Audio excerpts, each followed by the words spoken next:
Candy. Why can't you be quiet during our 10 seconds of silence? I am quiet. What are you talking about? No one will ever know because I erase it. I'm quiet. What are you talking about? Your Just because my chair moves, I can't help that my body needs to move and the chair makes a sound. This is just part of being you, and we all love it. We love you for being you. Okay, that's fair. I love you for being you too. You little rapscallion moving around all the time, being what you are. But it's a time of reminiscence for us. We finally got through the graduation. Our daughter walked across the stage and received her diploma. And it's a time, I think, a lot of people sit back and reflect upon their graduation, looking upon the many faces in their graduating class.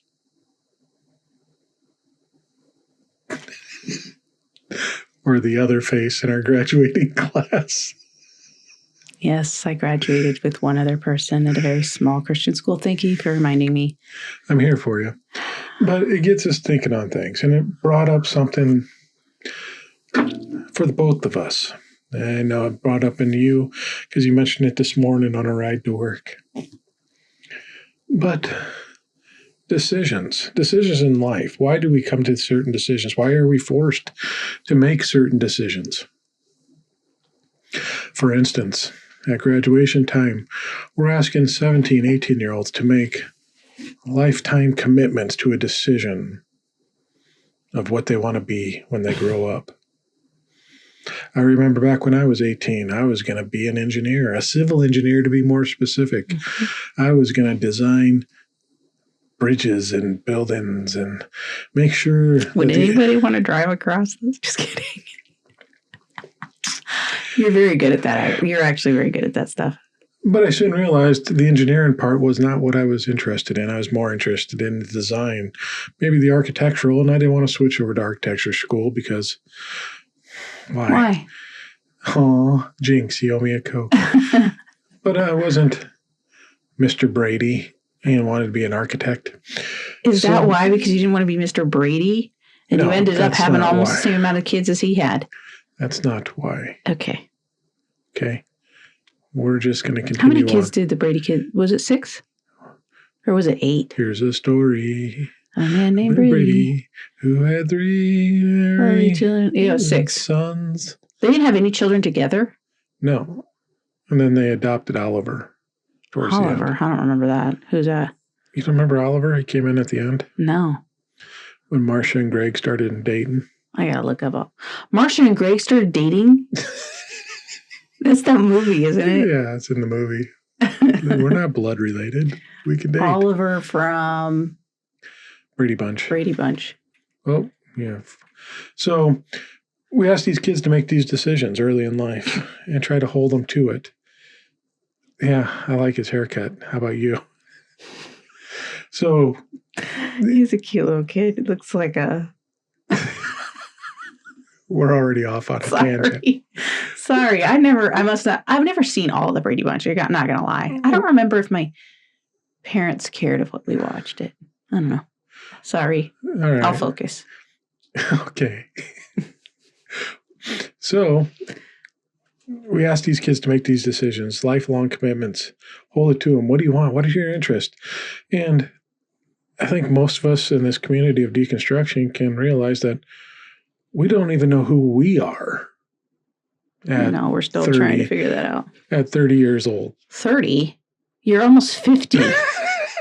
You ain't fooling nobody, buddy. But we're still trying to figure out who we are. And yet we want to have all these things laid out before us and planned out. And I think that's part of what we are, but we'll get into more of that later. Let's talk about some of these decisions, these things that we're forced into, that we are told we had to choose when we were very well unprepared to make these decisions in life. And then Candy has a bunch of stuff she wants to talk about. She doesn't remember now. No. But she's going to... If I want to talk about it, I'll bring it up. The internet is unstable. I know. It keeps saying that. It keeps saying that the bandwidth is low. So I'm hoping you're not going to have issues with it when you go to edit. This is going to be a fun video because it's going to be a lot of just paused video screens, I think. Is it? Well, mine will keep flowing. Yours is going to be... Yours is pausing on my end. Yeah, but I'm recording on my end. Well, who knows? We'll see how it records. Maybe it'll all work out and this is all for naught. We'll figure it all out on Drop the Stones.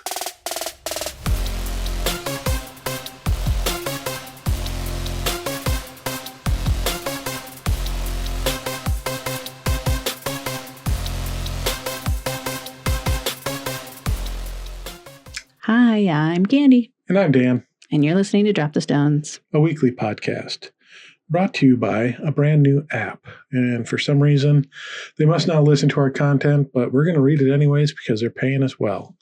$100. See, I told you I'd get you. It's all yours. What? Oh, God. Enough. Move on. But Dear this God. is an app from TBN. It's a new app they created. It's called Faithful Givens. And it's an app to help you and remind you and keep you on track with the proper tithe amount every week. It ties directly into your bank account and your IRS. Oh, they have access to all that, your social security number, everything, right? You give them access to all this. Yes. So they can keep you honest. And they keep you honest so that you're not just tithing off of the gross or the net, but you're tithing off the gross of your income. Can I ask you something? Do you pay for this app? Yes. Okay, and does that get figured in? No, this is just something, it's an aid to help you. So that isn't part of your tithing. It's $19.99 a month. Who's making the money? Who made the app? This is from TBN. Okay. This is accurate. Okay. Believable. Very believable, and that's sad. So you just gave them an idea. It helps them. It helps you. Just stay on focus and stay on thing so that when we look at your bank accounts, we know what your number one priority is. Yep. God, because that's shown in how much you're tithing every month. Because we make sure that you give God the most money out of everybody in your account. And that's just the tithe. And that God it filters through us. We're God's filter. That's not the extra money you have to give when we pass the plate, because that's not tithe. That's just charitable giving. No, that's they would call that something else. Giving, what would they call that? That's not tithing. That's just like giving. Like, you remember Bible Answer Man would always say tithing was like the training wheels. Like, that's the lowest amount you can give. Mm-hmm. Which, should you be a generous person? In my opinion, yes. Being generous, actually, when you're generous, it comes back to you. You know, you give of your time, you give of your talent, you give of your money. Wherever you decide to do so, it does come back to you, right? If you invest in others, they'll invest in you. So there's some truth to that part of giving, but not giving. The tithing is just the church, which unfortunately many of them are con artists. That's what they are. Well, they're not. They are kind of, though. Candy. These are men of the cloth, men of God. Oh, yeah, I'm not supposed to say anything. You're not supposed to hold them in judgment. And they'll be the first ones to tell you that. Yeah, they will be the first ones to tell you what happened when they called what am I going to get eaten by a bear? Yeah, what's his nuts? Bald. All right. If I get eaten by a bear, I'll know why. Rawr.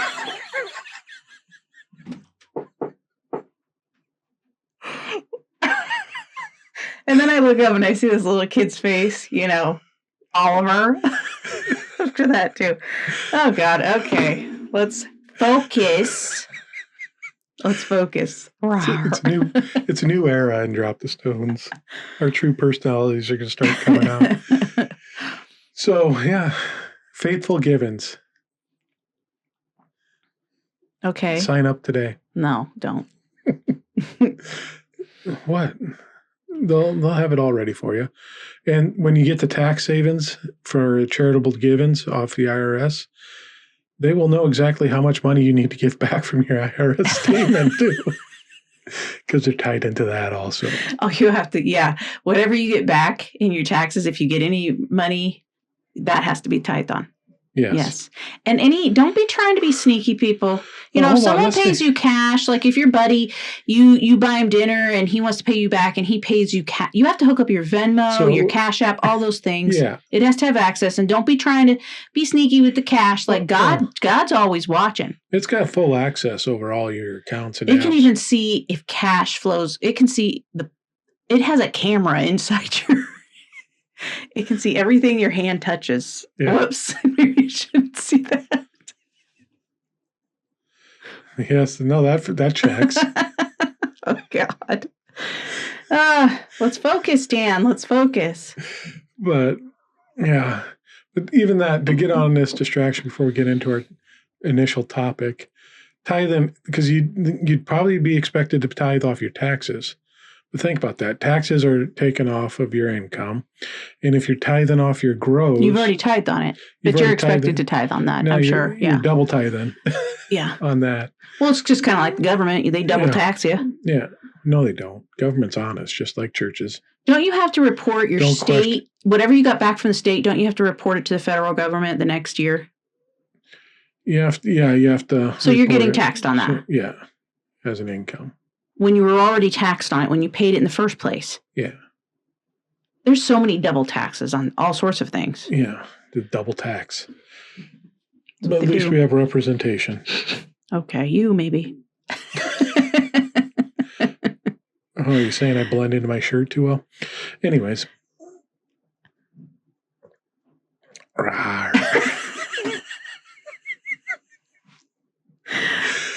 Decisions. We were talking about this earlier, how we were discussing the future of our daughter and what she was going to do. And we've asked her, and the general response isn't actually an honest and truthful response of, I don't know. Yeah. Now she's kind of got an idea, but yeah, she was like, I don't know for the longest time, because we started asking, beginning of the year of 12th grade year, I was like, are you kind of narrowing it down to what your next step's going to be? I don't know. And then even after it was, because I had an idea what I thought she might, I was just trying to kind of push her in some direction, which I don't not necessarily recommend. But she was like, I just need time. I need space. I need to think through it. And I said, all right, so I just backed off and let her do her thing. And then she actually came to something, which is something she wanted to do when she was little. So I'm actually kind of surprised, but she has a little more niche focus on what she wants to do. So, and it may not end up being what? It's just the step. She's just taking a step. And that's the big thing. I think that's what you're trying to get at. Yeah. And it's the thing is that we have this whole thing of you have to go to college, which anymore college is becoming, I hate to say the word scam, but college has become such a big business with the amount that tuitions are nowadays for classes. I wouldn't call it a scam, because you do get an education usually if you go to a good school. Yeah. But there's a way they can make it more efficient, and they can actually make it cheaper too. Well, Harvard, I don't know if you know this, but Harvard is offering some free classes right now. Did you know that? Yeah, because you're taking them. Yeah, but I hope other people know it. I should try to find what the it's like Harvard / I don't know, something. Maybe I'll put it in the description. Yeah. Go ahead. But there's so many things that could be more efficient in college, because there's a lot of classes you probably don't need to take from it. I remember when I was in engineering school, we had to take just electives. Mm-hmm. Geography, I think I took 1 year, and I took agricultural economics. I learned the economics of farm life.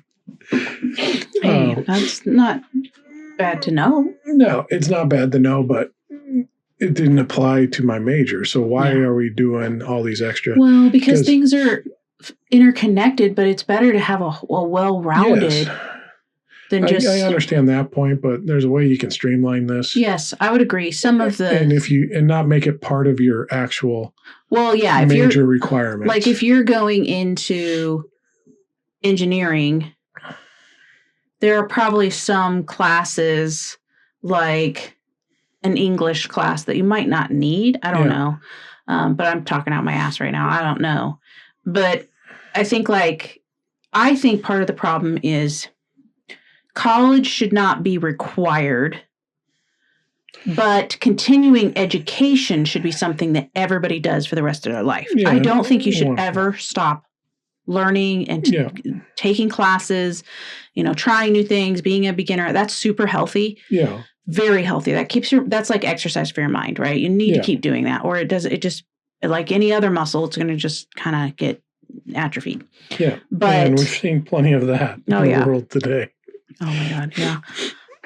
But especially that's kind of the problem with one of the problems with Christianity is they're so certain about the world, where it came from, where it's going, everything, who's bad, who's good, what's right, what's wrong. They're so certain, right? Because they don't look at the nuance. They don't mess with the gray. They avoid everything. They stay in a bubble. They don't really think deeply. They don't think deeply about anything other than what they already believe about God. Because if you crack your mind just a little bit open to accepting something new, that's the only way you can actually hear from. That's the only way you can actually learn and grow. You have to be somewhat open-minded. And it was kind of enforced like this closed-mindedness when we were kids. I know I'm on a tangent, but no, that's right. When one of the problems with Christians is they're so closed to any information that's different than what they believe, their own understanding of what their Bible is saying, that they cannot learn new things. So education to them is, I don't want to sound like basically evangelicals. My parents didn't care for me to go to college. I was the first of the 8. I was the 5th child. I was the first one to actually go to college. I did not finish, but I was the first to go. Yes. And my parents didn't help me get in. Somebody else helped me get in. It was actually my ex-boyfriend's mom that was a teacher at my school. And she said, "You are going to go to college." Like, she really wanted that for me, which was nice, actually. Yeah. But she helped me get in. She helped me go through the whole student loan process and all of that. I don't want to sound like we're saying college is, because it's not a waste. I think learning is important. I don't think you have to have formal school for all of the subjects that we require it for in jobs. Doctors, yes, you need a lot of schooling before you're going to cut open someone's body or tell them, things about, you got to know how the body works and you got to know about there's a lot. Psychologists, you're messing with people's heads. You need to know what you're doing. I would say architects, I don't know that they need to go for, I don't know do they go in 4 years? Generally, yeah. I don't know that you need that long. I think you need in-depth understanding of math and science and all of that stuff, right? And art, probably, like design, how to design things. Honestly, the old joke in the engineering school was the architects never really needed to understand that, because the engineers would come in and do the practicality behind it. They'd say, yes, this will work. No, this won't. Yeah. Okay. Well, okay. So, I mean, a lot of them, I think a lot of this now, you can't get certain jobs because you don't have a college degree. I know a lot of people that have jobs that they're supposed to have a college degree for, but they have so much experience and they're actually really good at their job. They don't have the degree, but they do the job just, if not better, than some of them that have degrees in there, right? I also know a lot of people who have degrees that do not do anything, that they're doing a job that doesn't require a degree. Yeah. So it's like, the education system needs fixed, but it does need to be, gosh, could you imagine if college was free and we could continue to go and learn, and the government just provided, they wanted intelligent citizens. Like, that would be amazing, to live in a place, and I'm sure there are countries like that, where people are intelligent, where people are talking about ideas. They're not gossiping about one another so much because they're so excited about the new innovations or things they're discovering or things they're, experimenting on or testing. And like, that would be a healthy, thriving ecosystem. But instead we have this place where they're trying to keep us stupid. And so I just don't want to sound like we're saying college is ignorant people are easy to govern. I know. And it's sad that Christians, which make up most of this country, and I'm not saying all Christians, so don't get me wrong. Yeah. But it's just like. But that's also. They fight it. They fight us. That applies the same with faith. Ignorant people are easy to govern in faith. Because when you have a faith system, it's just purely based on belief. So if anything that comes from the outside that's scientific with rationale and reason behind it could challenge just a plain belief. What's going to hold more true? Something that's scientifically proven and can be proven over and over again as fact, or someone believing the opposite to be true? Okay, that's where science is. Yeah, that's experimental. You need to be able to back it up. But here's the thing.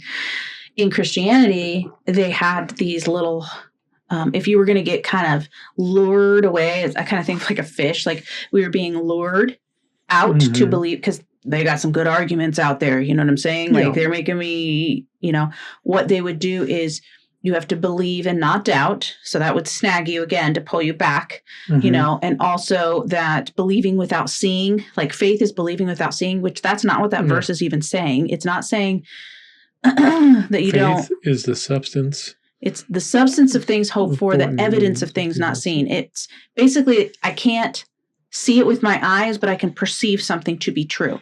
That part is what they're kind of hinging on. But you can't perceive God to be true because there is a perception to me. I perceive that there is something bigger than myself, but I don't think there's a being anywhere. I just think it's us, I don't know how to describe it. You know what I'm saying? This oneness, I guess, that we've talked about. Yeah. Yes, just this energy, like we are growing together. We're an organism growing and expanding, and we're parts of that organism, right? That's kind of, how I view it. Well, here's a weird okay, keep going. No, go ahead. I don't know where I was going with that anyways. I've got a weird tangent that might spur something in you. So you have twin code. We're all over the place. This is twin code. This is truly a Danny Can conversation. Yeah, it is. We're going to go all over. Where twins kind of have this, they always say they have this extra sense about them. Oh, yeah. And they can know each other's thoughts and everything about it. So if you think about that, if this happens to be true, and there's some evidences that these twins have this weird connection, not weird, but they're made from the same cell, especially identical twins. They shared the same womb. Same womb. We shared the womb. They were womb mates. Be here all week, folks. Please tip your waitress. 9 o'clock showers. Make sure you tithe on that tip, though. That's to the waitress. Oh, to the waitress. Gotcha. Well, if it's a Christian comedian, that's what, 1 penny on that dime they gave you. Yeah, really. But so you have this twin code. So there's probably some sort of link of this unique closeness, bondness, basically sharing, if they're identical and were from the same original cell that split, there's a connectivity there. So could the oneness be some sort of very loose thing on that? Because we all came from I think so. I think there's a collective, there is a collective kind of, there's some things in the subconscious that are kind of collective that we pass down. So I bet you, yes. I mean, that's how I think. It is something like that. I don't know. I'm just going to do a tangent on a tangent. Oh, this is like Divergent. If anybody's interested, and there's Inception. There's a audio, or there's a podcast called, I think it's called Telepathy Tapes. I haven't listened to it yet, but I've heard it is all about like these connection, like nonverbal communication, like from autistic kids to their parents or to each other. I don't know. But I don't know if there's more than that, but I do know that I think autistic kids are involved. They're like nonverbal, but they're able to like communicate. And a lot of people, it's like mind blowing. So I want to listen to it. I don't know. I don't know how. I'm assuming that it's true stuff that happened. And I don't know if there was doctors or scientists that looked into it, but it's very, if you're interested, like I do think there's something that we're able to communicate. I mean, there's something to telepathy. I bet you that's something that we could do if we'd stop with this dumbing ourselves down shaming education. Anybody who is growing, is a lifelong learner, knows how immature it is to say that reading is stupid, learning isn't fun. You know what I'm saying?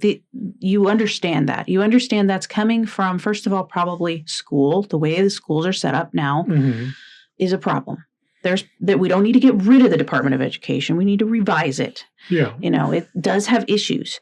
But like learning is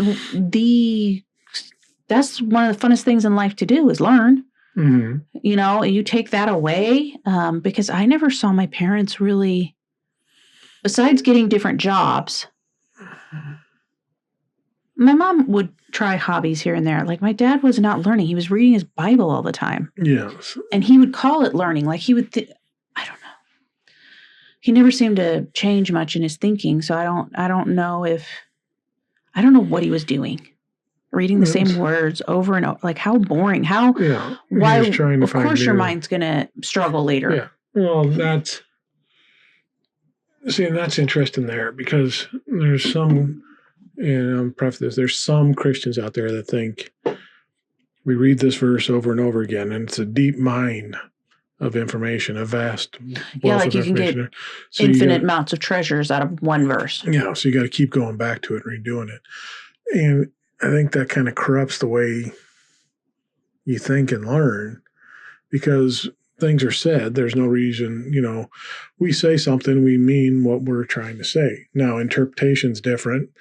How many times have we gotten in fights because I've said something and you've interpreted wrong? Or vice versa. Or what? What did you say? Vice versa. I'm just practicing when I don't have teeth anymore. Could you try to keep your teeth? I'm trying.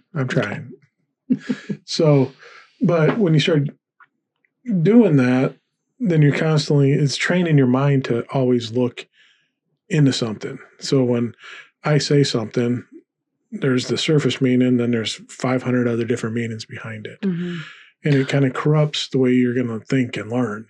Well, I think, yes, it could. I think you can have different understandings of the same scripture from different perspectives. Like there are plenty of verses where I see them from a different perspective, but you're right. Like that's interpretation. I'm talking about an individual that's actually getting different meanings out of the same. Yeah, or even like that there's a treasure trove and they think that is learning. No. Because that's what's going to corrupt your ability to learn because because you start training yourself on that. Yeah. That's going to be the muscle memory So then when I tell someone something, whatever it may be, hey, sandwiches are great. Now they're going to be like, okay, so he likes sandwiches. But what else does that mean? I'm going to keep going into it and keep coming Sandwiches. in. Yeah. He likes witches. Well, I know that my dad used to say the same verse over and over and say it was like chewing. He said that word meditation in the Bible because he hates the meditation Easter, that I would use. Yeah. He's like, I will never meditate. And I'm like, okay, so you're never going to focus, slow down, let your breaths kind of. Your dad's philosophy was meditate, masticate. yeah, pretty much. So it's because he said it was chewing on the cud. Chewing the cud is what the word meant. With the C, not B. There are people that, I know my dad used to do that. I don't know how common that belief was, but that's how he said the original word meant to chew the cud. So I guess he would say you'd read the scripture, you'd let it go down into the first stomach like a cow, right? Bring it back up, like they would bring it back up into their mouth and chew it again. And then it goes into the second stomach or whatever, and then you bring it back up. So that's what he would say. That is meditation, is keep bringing up this verse before your mind and thinking on it. Now, I would say most of my learning has come from hearing others and learning from videos and book reading and listening, right? But sometimes I don't necessarily understand what I read, right? Yeah. Until I go and experience it. Yeah. Then I come back and I'm like, oh, now I know what they're talking about. Mm-hmm. You know what I'm saying? Yes. But in Christianity, I feel like you prevent life from giving you those experiences because you're so afraid of everything. Yeah, you're not letting yourself because everything is evil to you. You're controlling the world in which you can experience. Yes, like you're not going to learn all that you wanted to learn. Yeah. Of course, they don't think that way. That God wants you to learn. Okay, you're not going to learn all the things. Christians are bubble boys. They are. That's how I view it. Yeah. And that's what it felt like. It felt like when you're in it, you don't feel it, but when you get out of it and you experience what's outside of the bubble. Yeah. I don't know if you feel it when you're in it. Maybe you do. You notice it, but you wouldn't. I don't know that I Well, you don't truly notice described it that way. You're told not to. You're told you're it's afraid. Dangerous. Yeah. You're in a bubble of grace and peace because out there is fear. Yeah. Right? Instead of maybe the grace and peace could be not as the world gives, like Jesus said, but it could be so inner that you take it with you. You have this unconditional peace. Yeah, but was it truly grace and peace, though? Because it was all... No, I'm saying it's not. Instead, if you could understand that it's inside you, you could go out of the bubble and be fine because you take it with you. Well, but instead, they think your peace is by creating this makeshift, manufactured little space that they control highly. Yeah, in this world. And they're saying that's grace and peace when actually, if you look back at it, there's so much anxiety. I had trouble sleeping, and I sleep really good now with nothing. I don't take any medicine. Because of all the fear that they propagated on you from this is going to happen, this is going to happen. We're protecting you from all this, but then you still take that fear in. Yeah. Because you're afraid of what you may do if you go out on a Friday night or what your kids may do when they're afraid of what your kids may do. You're afraid of what they might see, what you might see, what thoughts you might have. Yeah. What, just... You're watching a show that you're unfamiliar with and all of a sudden a nipple appears. Oh no, I've just led my child down a path of porn. Yeah, I mean, there would be thoughts like that, probably, yeah. So, just the fear would automatically consume you. Or if you have been subconsciously told that if you see a nipple, you're going to want to hurt a woman because you're going to want to take something that she has not given you. You see what I'm saying? You may act on that impulse because you've been programmed to think that's what will happen. And so that is what happens. You see what I'm saying? So it's because you have binoculars and you were looking at the window across the street and saw a nipple and she wanted it because she was undressing in her room. Right in front of me, 3 houses down with my binoculars on. And she had the lights off and was like undressing in the corner of her room as far as she could away from the window, but you somehow saw something. You had night vision binoculars shining through. But she's the problem. Yeah, and they'd be like, it's her fault. Oh, like, think of the story of Bathsheba and David. How long did I think... I didn't like what David did, but I was taught like she was kind of seducing or, you know what I'm saying? But that was a common practice. That's where you bathed, was up on the roof. She wasn't trying to expose herself to anybody. She was doing what everybody did at the time. It wasn't to be seductive at all. He took her and... Yeah, but she was hot. Without her consent. All the other women were old and nasty. So he's like, it's her fault for being hot and young, you know? Yeah. It's fuck them Christians. So anyways, where are we at? We're so far off the beaten path. Decisions. Making decisions. Maybe we've made some poor ones tonight. Oh, we make poor ones all the time. But to come back there to try to jump off again from here and see what's going on. So we're always asked to make these decisions. And a lot of times in life, if we were to look back, most of the decisions, or a lot of the decisions we made on life choices were probably heavily influenced by outside sources.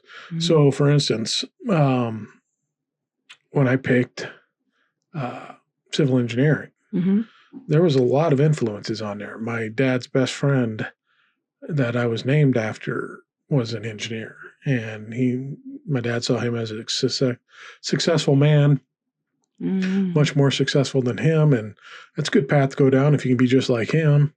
And maybe you'll have a connection when you graduate. You can work in his firm. He can take you probably would have. Type thing. Teachers. Hey, you're good at math. You're good at physics. Well, that's a lot possible thing. Yeah, and I've heard one of our friends who grew up in a small town say that women Try that in a small town. Crickets. You don't remember that old? Yeah, I remember that. They're not old, a year old. Oh, yeah, it's not that old. But she said that girls were basically told you could be a teacher or a nurse. Yeah. That was the two options that were pushed. Yeah. And so she picked one of those directions, but she would have done something completely different had she been able to just choose. Yeah. And she did have a choice. I don't want us to think that we don't have choices. We always have choices. We don't get to choose the consequences a lot of times. The consequences are attached to the choice.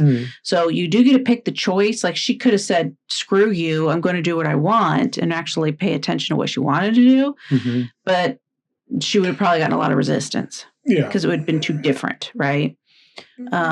She would have stepped out of the roles that were assigned. Yeah. I mean, she's even said God to me, forbid, I could never do what you're doing. And I think a lot of it has to do with it's just very different. God forbid she would have been challenging men.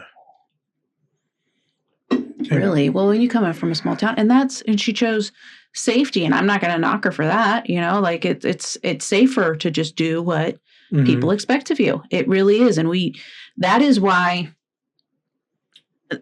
another tangent, but that's why these older men sometimes want these younger girls. These young girls, not women. That old preacher said it. They're easier to control. When you're young, because they're easy to mold. Yeah, and they are. But guess what? Those women grow up. Yeah. If you stay married to them, and that's why a lot of these second marriages don't work because now they're starting to have a mind of their own and they don't want them anymore. Because and it doesn't. I think in a way, it's the women don't want the men either. In most cases, I don't think they want them, maybe even when they're girls, a lot of times, other than the ego boost that it might give them for a moment. Like, hey, I got this man away from his wife or whatever. She's old and I'm young. And it's like. Caroline Levitt. Did she do that? Her husband's like 50. Oh, yeah. 50 or 60. Was he married? Oh, I don't know if he was before or not, but there's like a 30-year difference. I know there's a big difference, yeah. But it's like, that's why they want them that age, because we're wired to please because we've been programmed. Be pleasing, smile, be cute, be pretty. It's all about how we look. Like, do we look cute? Oh, she looks. That's why I didn't really like to when the girls would dress up for certain things. I mean, I would tell them they look beautiful, but I didn't really like to go overboard with that because it seems like that's all my parents focused on was our physical looks.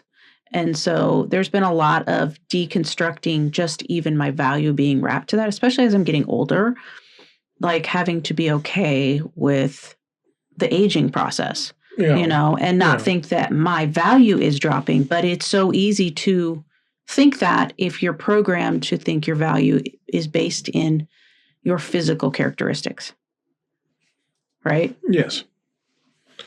Yeah, it's the first thing you'll see. So that's the thing. That's the lure you have to capture. That's your only power, let's say. If your power is in your physical characteristics, I don't care what they are, that's a very weak space to be in. Yeah, there's nothing male or female. No, nothing of substance. Well, and it doesn't. It's fleeting. You will age. You can fight it all you want. You're still going to age. Yeah. You are still going to get older. Your body's going to get weaker.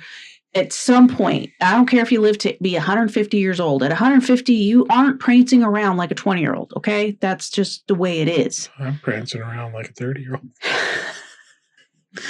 But it's like that. I'm not saying that you shouldn't always take care of yourself and try to be as strong as possible and flexible or whatever. You should. But there comes a time when you will have to give into the aging process. It will win if you live long enough, right? That's just part of it. And Christianity, it focuses on all these. It doesn't value education other than biblical stuff. No, but it doesn't value. I'm not talking about like Orthodox Christianity. I'm talking like evangelicalism. That's the one I know. But there's reasons for that. And it also puts so much value on outer appearance. It does. Like the TikTokers who are Christian, like you can almost tell right away if they are Christian or not when they come across your screen. You almost got the Christian female influencer hair going on right now. I do. Yeah, but you need a different shirt on. Okay. It's a little too low cut. What's wrong with my hair? No, nothing. You just got that there. All you need is a little body to it. Okay, there's some. Yeah, but you haven't done it up. So if you had a little more curl and whatnot. I don't have any makeup on either. I have mascara a little bit. You're halfway there. Mm-hmm. You're just in the beginning process of getting ready to make your 10-second video. 5 hours of preparation to make a 20-second video. And there's nothing wrong with being beautiful. No. And not all Christians are beautiful. But they all want to be, it seems like. But of course, everybody wants to look their best. But if it doesn't value individual expression, it doesn't value the diversity in beauty. It's a one size fits all kind of thing. Like if you've got that long blonde hair and you're 5'6", 100 pounds, you are in. See what I'm saying? Like that's what all the guys are told that's what they want. And so the guys are being programmed that's what they want. Even if they want something different deep down, it's hard for them to figure that out until they get up close. And then maybe if they don't like that, they feel like, what's wrong with me? I'm not attracted to it. Yeah. You see what I'm saying? And then we got issues. It's just, man. It's the collective hive mind thinking. The religion does a number. Yeah. But it's also, the religion doesn't want learning and education because that's going to challenge their hold. It's going to challenge the beliefs. Yes, exactly. Which instead of trying to strengthen your beliefs and make it actually... They're not wrong, too. It will pull people out of it. Yeah, they understand this. That's why they don't want people learning. Yeah. They are telling the truth. The more educated you get, the less likely I would say you are to be evangelical. But then that reminds me of that TikTok where it was a mic drop by a MAGA guy. When I think maybe it was Jordan Klepper was out interviewing people at a rally or in town. It was guy comes out, he's like, why is it that when all these good kids go into colleges, they come out liberal? Is it because that's a liberal factory? And Jordan Klepper's like, or maybe they just got an education. That's what it is. It's so funny, but that is what they're so scared of. They think it's an indoctrination, but they think that they're purposely teaching liberal ideals, but that's not what they're doing. They're just teaching you the facts of what we know at this point in time. Nothing is, I think there's, is there anything in science that they would say this is 100%? Like everything is a theory, which is the closest I think you can. No, there's laws. There's laws. Stuff, but there's very few of those, right? I don't know how many there are. There's more than you think. Okay, but a lot of the things that they're teaching are not just the laws. They're teaching a lot of theories, right? Yeah. Well, think of it this way. I think you told me this. The strength of the sciences, physics was the most reliable. Physics or chemistry, one of those were up there, There was physics, then chemistry, then biology. And then psychology, so and then physics has more sociology. Of its teaching is based on laws instead of theory. Yes, because psychology, which is what biology, there's a lot more theory in there than there is in physics. Psychology is almost all theory. Yeah. And though there's a few things that are pretty law-like, but the higher up where it's very mathematical, it's very predictable, that's different, right? But that's a lot of what they're teaching, and Christians think that that's turning kids into liberals. It's not. It's opening their mind to The thing new is, ideas. and this is 30 years of memory. So take that for what it's worth. I thought you were 30, so you learned this at your birth? Yes. And I came out of the womb. I was like... Beard and all. Yeah. My mom was freaked out. Monocle. She's like, you're a hairy little bastard. That came out of the womb, and I was like, let me take a look at this. But I don't remember much politics being espoused. When? From the... No, in college? In college. No. And I was in a highly scientific you were field. Yeah. Mm-hmm. More physics and math oriented. So there was no room for politics. I'd have to get into now geography. There was a possibility in there because you're talking about cultures and just the world in general and populations and governments and all that stuff. Mm-hmm. But in all my engineering classes, there was no room for politics. But I was getting taught facts outside of a faith. So if these facts and laws... it had nothing to do with the religion. They weren't trying to get God out of your head. They were just trying to teach you like, hey, this is what we understand so far. Yep. So, and that's what caused you to... It wasn't, hey, Christians are wrong when they talk like... No. It wasn't anything like that. No. So, I mean, and again, it's a bunch of conservative Christians assuming what's going on in these places because they don't go in themselves. The thing is these kids are getting information put into them for the first time. Because the ones that... Especially if they came from like a Christian school like me. Yeah. Like I remember like that first year of college, I did get mono that first year, but I was doing well. Like I was able to learn really well. The kissing disease.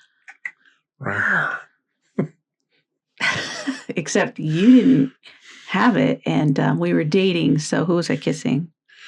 Why are you confessing on yourself here? I'm showing you that you can get it other ways. Mm-hmm. I probably shared a drink or something. You got it from a toilet seat. I seriously had a Christian, you know this, but I'll just tell the listeners that I had a cousin tell her mother that she got crabs from sitting on a public toilet seat. And that's all I'll say on that. It was funny.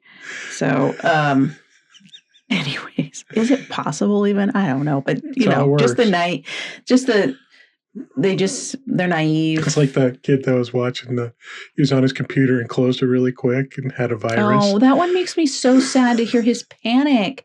Like he's feeling so much shame because he's been shamed for, obviously I don't know. Watching of anything like that. I don't know what to do with that, but that was just a sad, and the mom, she's just, I hate listening to that. I've heard that audio and it just makes me so sad for that boy. He's just panicking and my heart is just breaking for him, which most people are just laughing. They just think it's so funny, but my heart hurt for him. I was just like, he just feeling so ashamed and I don't know. It was sad. I just made Candy sad. But so it's a misconception. And that's a lot of, we've talked about that so many times about this misconception of the other side, that this is what's going on out here. There's Satanists going on. We're watching that Nathan For You. The rehearsal. And they had the one Christian girl on there and she's saying, well, he was playing around with the kid. He was playing around with the kid and then the kid in there playing doctor. Yeah. And the kid was saying, and he's like, well, what do I need to do to get better? He's like, eat my farts. He's like, eat it, this little kid. And he's like, oh, no, that's not. He says, well, I'm not feeling much better. What do you have to do? He's like, eat my poo. So then he made a candy bar, picked it up off the ground and ate it. It's like, I don't think I was paying attention. I don't know if I was in there, but I kind of vaguely remember this. Well, they were sharing custody of this kid, and the mother, being the Christian, was like, that's satanic. Satanists eat their poo. There's fecal celebrations that they do with poo. And I'm like, what are you talking about? You're just making shit up. You're just improv right now. Christianity, when they're starting to talk about things that outside of their own faith, is just like improv. Yeah. Yes and moving it on. So it is what it is, and that's all that it is, and that's all I got to say about that. But it's a funny show, though. It is a funny show. It's interesting because it's like a social experiment. Kinda. Trying to figure out what's going on. What if you can predict the behavior? Yeah. So I keep getting distracted because you keep freezing, and now you're frozen like this. I'm sure sometimes like. And now you're like this. I can't see you because you're moving so slow. Oh, that's normal. You realize that about half of the videos on TikTok I've been putting out lately, I've been putting a speed up on it. So I'm trying to keep them under 3 minutes. Oh, really? So you're just talking like normal? I'm talking, no, and then I up the speed on it like 1.1 or 1.2. Yeah. Doesn't sound. You have? Yeah. It doesn't sound like a chipmunk. It just sounds like I know, that's what I said. It probably sounds normal. Like, good on you. Yeah, I think I'm from the South. That slow drawl. Hey, y'all. How you doing? No, you're just deliberate. Obama's kind of a slow speaker, but he's deliberate. He's intentional with what he's saying. Yeah. He's not just spewing out words like I do sometimes, Yeah. You just not word vomit. You're like, I got to get my words per minute. I got to get them all in there. You're like Reese and typing. I got to get as many words in as possible. Okay, stop it. It's an ADHD thing. I can't help it. It's all right. We love you. We all appreciate you for who you are. Okay, stop with that. Going on there. Oh, sorry. We're not even in the pebble yet, and you're banging the bowl. My goodness. So, yeah, it's just some of this. I mean, we got nowhere near what the original thing was, but that's all right. We got some good stuff in there. Mm-hmm. But yeah, this control and manipulation of this just atmosphere that they have to be constantly in. Yeah. And the fear of what's outside. I think I did a video on it the other day of fear and how that is the biggest problem with the faiths, any faiths, is just the fear. Because you have this ultimate fear of where your eternity is going to be and how you're going to spend that. Yeah. That you have to constantly worry about. Then you have the constant interaction fears of the world around you and trying to make sure everything in the world around you falls into your alignment of beliefs. So you can't because you're going to get pulled away so easily. The devil's wily. And then you assign that fear onto it. So then as a Christian, if you're going out to college and you're learning something, you have that fear of, well, that's the devil. So is this really and you feel valuable? Like anything that clashes with your own understanding of what the Bible says or what you've been taught God says or whatever is going to put you in that dilemma where you can't even take in the new information to be creative and explorative and all that. And the curiosity, that's the thing with Christianity. I think it almost killed my curiosity. I thought life was really dull. I'm not going to lie. I thought it was so dull. Yeah. And I couldn't have been farther from the truth. It was just that life is, or it wasn't really life, I guess, in my opinion. You think about, let's compare and contrast to end this last thing. Faiths. Faiths or faiths? Faith. TH? Okay. Have this notion that they have all the answers from the beginning. Do you mean religions rather than faiths? Because faith is kind of... Religions have all the answers. Well, most of them, I guess. I don't know if all of them do, but they have the explanations for everything. They have a lot of certainty, Yeah, in the world. Sciences are letting the world tell them what they're finding evidences and letting the evidence speak to them. Yes, that's what true scientists would do, The religions are taking their information and interpreting the evidence with that. So they're doing that. What is that when you interpret the Bible? Eisegesis and exegesis. Yeah. So the Christians would be doing exegesis on the experiences and Which do you think would be a better way to understand and to get to know your maker, your God? Would be to allow to have preconceived notions. That's why the Bible that's why there are things people wrote down that said the letter kills, because it does. Yeah. If you have it written down in stone or on a letter, then you're going to believe that over looking at your life experiences. Yeah. You're going to come up with the wrong conclusion. You're going to miss the mark. You know what I'm saying? Yeah. And I'm thinking evolution mainly here on this. Well, you would think how much wonder and just awe you could have for your creator if you believed in evolution. Yeah. And to see. Pretty clever. He is so organized and so that we could get intelligent from single cells to where you can see how he foresaw this and planned it. He truly was playing checkers when everyone else was playing chess.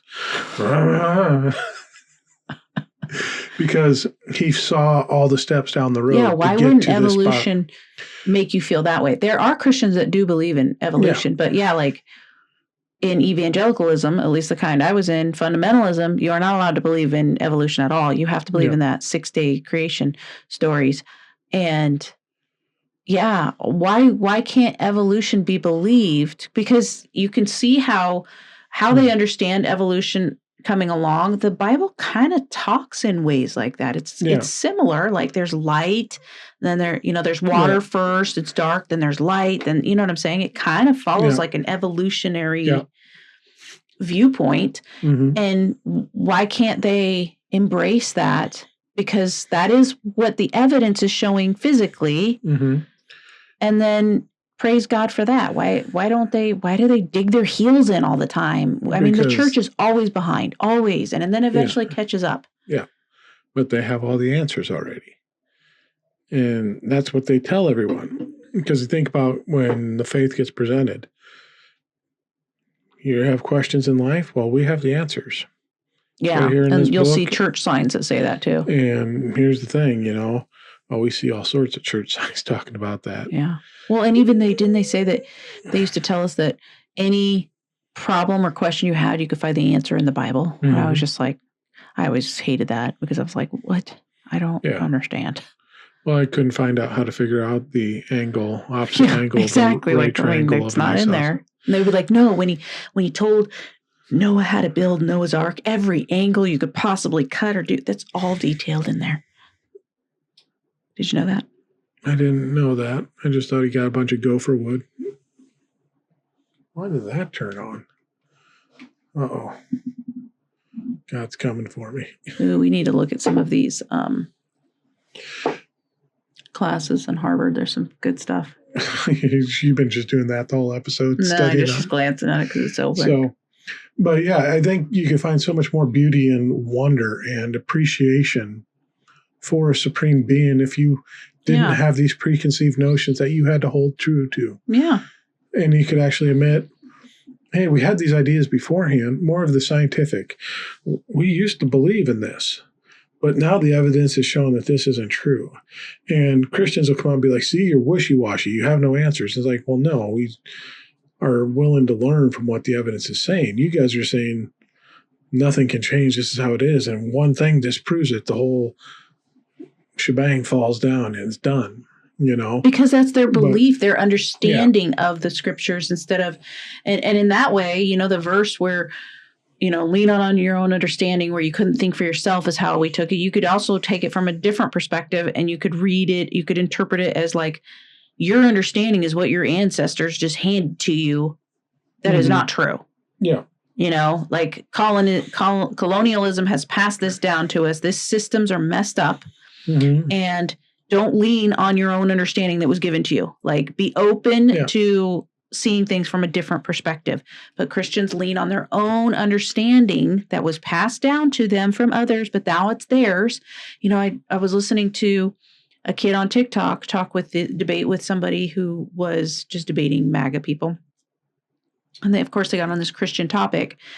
And he would ask him, is this wrong? Something that a lot of Christians think is wrong. Oh, let's say abortion. Is this wrong? And he's like, well, I technically don't believe that's wrong. And he was like, well, why? He's like, I know most Christians do, but I don't think that one's wrong. And he was like, so it's based on your own thoughts. And I thought you were basing it on the Bible. and he'll say, well, I don't see that the Bible says that. See how he's just taking his own understanding. We do that with everything. We twist it so that we feel more comfortable with what we like, and we become God in our lives, which we kind of are.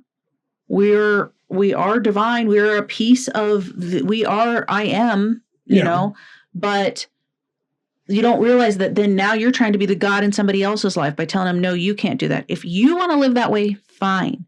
But you can't force it on other people and call it like God. That's just, you're forcing people. Like legislating Christianity is just, it's stupid. Like, why wouldn't, if your God wanted the control, and if he's all powerful, he doesn't need you to legislate it. He'll just take it. Yeah.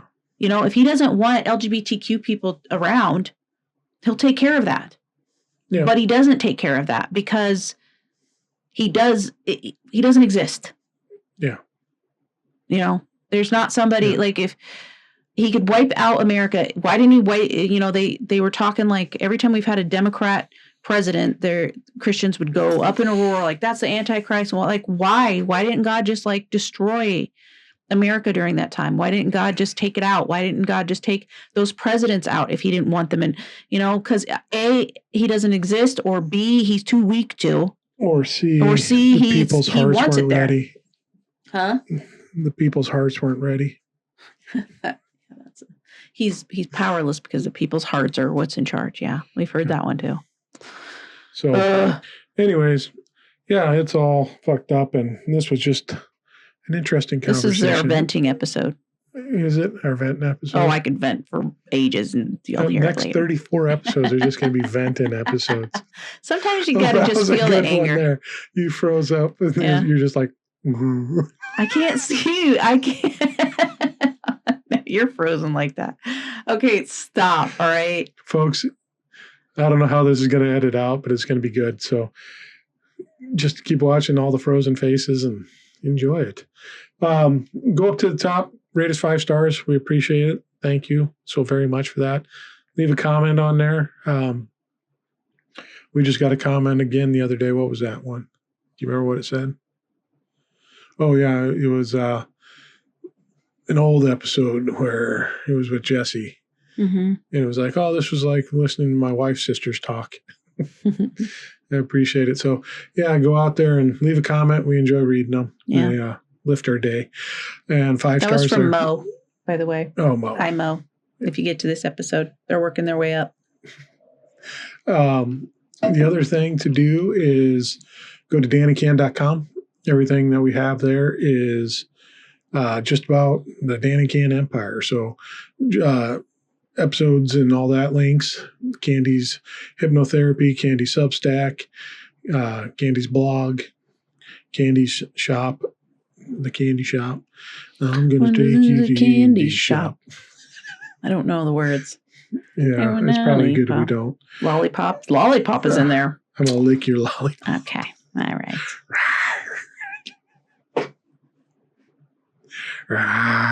I'm a bear. I'm a scary bear.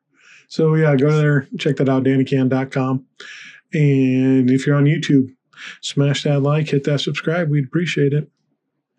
And as always, I don't want to say listen to us anymore. We need a new one. Well, that's all we got right now. Just have fun. Enjoy your life. As always, enjoy your life. So lame. We'll get a better one. Bye. Bye. Mole, mole.